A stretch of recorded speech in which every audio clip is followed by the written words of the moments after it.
हरिओम. आज रविवार 8 मार्च 2026. सद्गुरू ब्रह्मचैतन्य गोंदवलेकर महाराज यांच्या प्रवचनाचा आजचा हा भाग. प्रपंचाच्या अपूर्ण गोष्टीत केव्हाही समाधान मिळणार नाही. ऐकूया त्यांचे विचार. सर्व अनुभवात आत्मप्रचिती खरी. दुसऱ्याने पुष्कळ अनुभव सांगितले, परंतु स्वतःला येईल तो अनुभव हाच खरा महत्वाचा की नाही. आत्मप्रचितीने जागरूकता येईल, भाव वाढेल, साधनेला जोर येईल, भगवत प्राप्ती लवकर होईल. संतांनी पुष्कळ गोष्टी आजवर आपल्याला सांगितल्या, परंतु त्यांना देव हवा जसा हवासा वाटला ना, तसं आपल्याला वाटतो का? प्रपंच करीत असताना भगवंताची आपल्याला आवश्यकता वाटते का?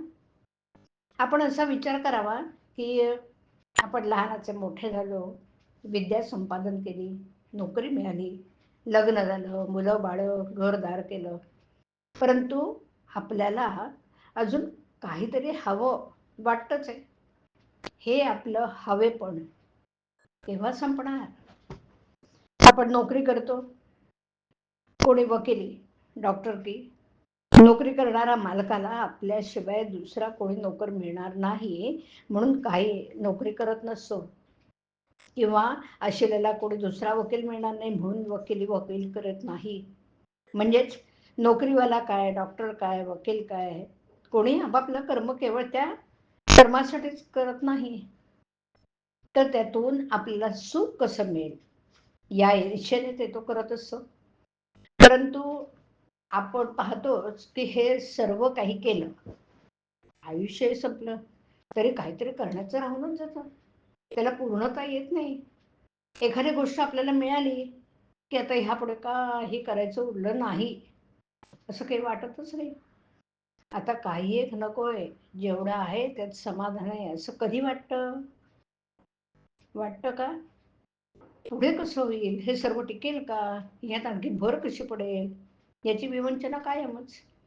एखाद्याचं लग्न ठरलं, ते झालं की त्या प्रपंचाची काळजी मिटली असं वाटतं का? लग्न झाल्यावर समजा 5 वर्ष मूल झालं नाही तरी हा काळजी करतोच, आणि समजा मुलं झाली तरीही काळजी आहेच.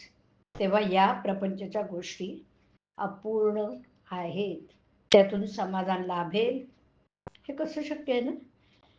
ह्या गोष्टी एकातून एक निर्माण होणार आहेत, आणि ज्या ज्या म्हणून सुखाच्या गोष्टी मानल्या त्या सर्व जरी एकत्र केल्या तरी त्यातून समाधान निर्माण होणार नाही. ज्या गोष्टी अपूर्णच आहेत त्यातून पूर्ण स्वरूप असलेलं समाधान कसं लाभेल? समजा एका वेड्याच्या इस्पितळात 200 वेडे, जर कोणी म्हणालं की आत आणखीन 100 वेडे आले की एक शाणा त्यातून निर्माण होईल तर हे कधी शक्य आहे का? मनुष्याला किती असलं म्हणजे पुरं होईल हे ठरलेलं नाही आहे. त्या परिस्थितीत आपण समाधान मानलं की जे सुख आहे ते नक्कीच पुरेल. हरिओम. हरिओम तत्सत. हरिओम.